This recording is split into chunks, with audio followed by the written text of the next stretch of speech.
Good day. So this will be my fourth example in evaluating trigonometric functions. But this time we have trigonometric expressions. Okay. So we're going to determine the value of this expression, cosine negative 30 degrees plus sine 240 degrees using reference angle and signs of the six trigonometric functions sa bawat quadrants at yung table of values of the six trigonometric functions of special angles 30, 45, 60, etc. etc.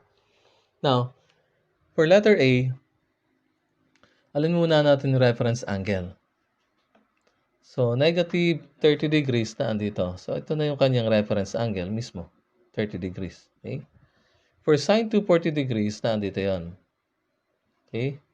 Ito yung theta natin, 240 degrees. So, ang kanyang reference angle ay ito. Ano yon?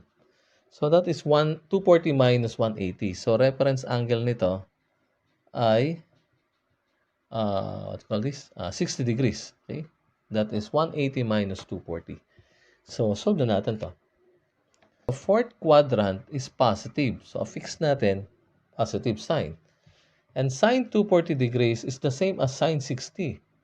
Sine 60 degrees. Pero sa second quadrant, sine is negative. So, you affix negative sign. Okay?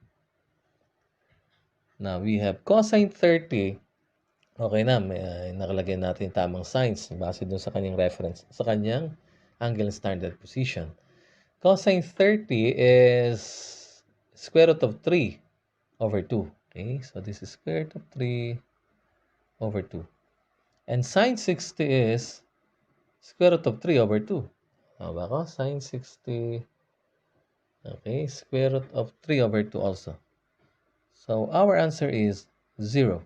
Okay, so our answer for letter A is 0. So that is our answer dito sa ating example letter A. Okay, let me give you another example. And this time, the angle is in radian measure. So we have example 4b. We have sine 11 pi over 6 plus cosine 5 pi over 2. So ilagay muna natin sa degree.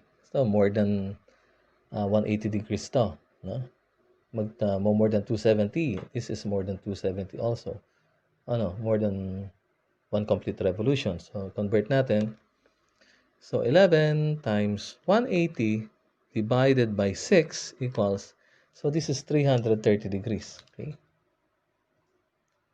330 degrees. This one, we have 5 times 180, 5 times 180 divided by 2 is 450 degrees. So 450 degrees. So kunin natin mga reference angles nito. Okay, yung 330 na dito. Ito, 330. 330 degrees. So, ang reference angle niya, 30 degrees. Okay? Okay? Or, kukunin natin reference angle nito.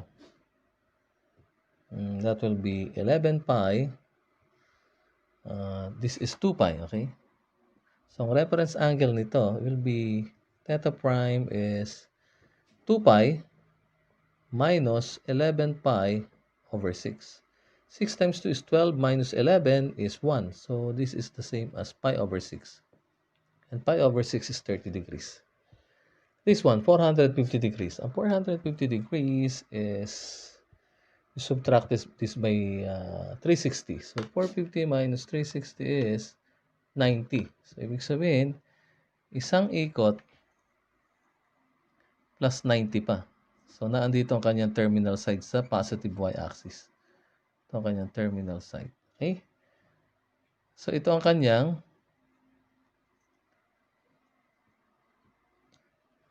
tinatawag na reference angle. Angle between the terminal side and the horizontal x-axis. So, reference angle nito, paano yun? That is 2 pi, 5 pi over 2 minus 2 pi. Or that is 90 degrees. 90 degrees to. Siyempre, kailangan natin radian measure. So, theta prime is 5 pi over 2 minus 2 pi, isang ikot. Okay? 2 times 2 is 4. 5 minus 4 is 1. Okay? So that is pi over 2. Pi over 2 is 90 degrees. So tama sagot natin. Now, kunin na natin yung kanyang value. Ito, expression na to. So we have solution. We have sine 11 pi over 6 is the same as sine. Reference angle nito is pi over 6. Pi over 6. At ang sine sa fourth quadrant ay negative. So, negative sine pi over 6. Plus, ang kanyang reference angle is 90 degrees. So, ibig sabihin nun, wala siya sa any quadrants along positive y-axis siya. So, we're going to use 90 degrees. And we're not going to change anymore kung positive or negative kasi along y-axis. Plus cosine 90 degrees. Okay? Positive naman siya kasi nasa positive y-axis. So, sagot natin. So, pi over 6 sine. So, that will be in your table. Tingnan ninyo doon. And, ano ba yan? Sine 30 degrees is 1 half. So, negative 1 half. And cosine 90 is 0. Okay? Check nyo na lang sa table. Negative 1 half. Negative 1 half plus 0 is negative 1 half. So, this is our answer dun sa letter B example. Okay? And the last example is letter C. Okay? Okay, so this will be example 4, letter C. The expression is tangent 2 pi over 3 minus tangent 5 pi over 6 all over 1 plus quantity tangent 2 pi over 3 times tangent 5 pi over 6. Okay? So, kunin natin yung exact value of this expression. But, kunin muna natin yung kanyang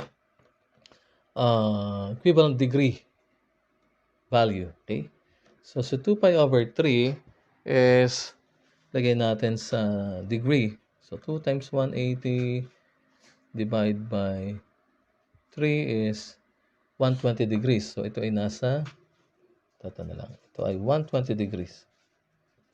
Ito namang 5 pi over 6, 5 times 180 divide by 6 is 150 degrees. Okay? 150 degrees. So, ibig sabihin, parehas itong nasa second quadrant. Okay? Kunin natin mga reference angle niya. So, ito ay, this is 2 pi over 3. The other one is here. Sorry. Ito lang ang ating 2 pi over 3. Okay? Itong isa ay itong kanyang 5 pi over 6. Okay? So, kunin natin yung reference angle nito. May 5 pi over 6. Ay, sorry. Actually, yung reference angle nito is 30 degrees. No? Tapos, itong isa ay 60 degrees. Okay? Pero kailangan natin is in radian measure. So, sabihin natin itong theta prime. Then, ito ay si theta prime 1. Okay? Itong isa ay si theta prime 2. Okay? Theta prime 1. So, ito yun. 5 pi over 6. So, pi, ito yung pi. Pi minus 5 pi over 6. 6 times pi minus 5 is 1. So, pi over 6. Pi over 6 is 30 degrees. Si theta prime sub 2. This is pi minus 2 pi over 3. 2 pi over 3. So, 3 times pi is 3 minus 2. 3 times pi is 3. Minus 2 is 1. So, pi over 3. And pi over 3 is 60 degrees. Okay? Now, kunin na natin yung kanyang value nitong expression na to. Okay? So, tangent 2 pi over 3 is the same as tangent pi over 3. Okay? Tangent pi over 3. At Ang tangent sa second quadrant, okay? Tangent sa second quadrant is negative. So, ina-fix ko na yung negative sign minus tangent 5 pi over 6, or that is tangent pi over 6. At negative siya doon. So, negative pa. Tangent pi over 6.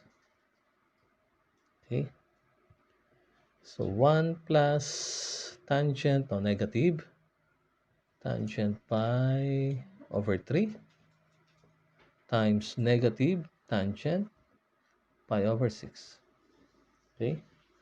Tangent pi over 3. Pi over 3 is, diba pi over 3? 60 degrees. So, tangent 60 degrees is, nalimutan ko na. Square root of 3. Okay? So, negative square root of 3. So, minus minus is positive. Tangent 30 degrees is square root of 3 over 3. Okay? Now, over 1, negative times negative is positive. So, positive na. Square root of 3 times square root of 3 over 3. Okay? Equals 3 times negative is negative 3 square root of 3 plus square root of 3 over 3. All over square root of 3 times square root of 3 is 3. Over 3 is 1. So, 1 plus 1. Ilalim. Diretso ko na. So, this is negative 2 square root of 3 over 3 over 1 plus 1 is 2. So, we have here, makakancel to. Okay? Tama ba? Okay, tama. So, negative square root of 3 over 3. So, that is our answer dun sa ating example letter for number 4, letter C. Okay, you can verify my answer using your scientific calculator. Okay, so that will be the end of example number 4. Finding the exact value of an expression. Thank you.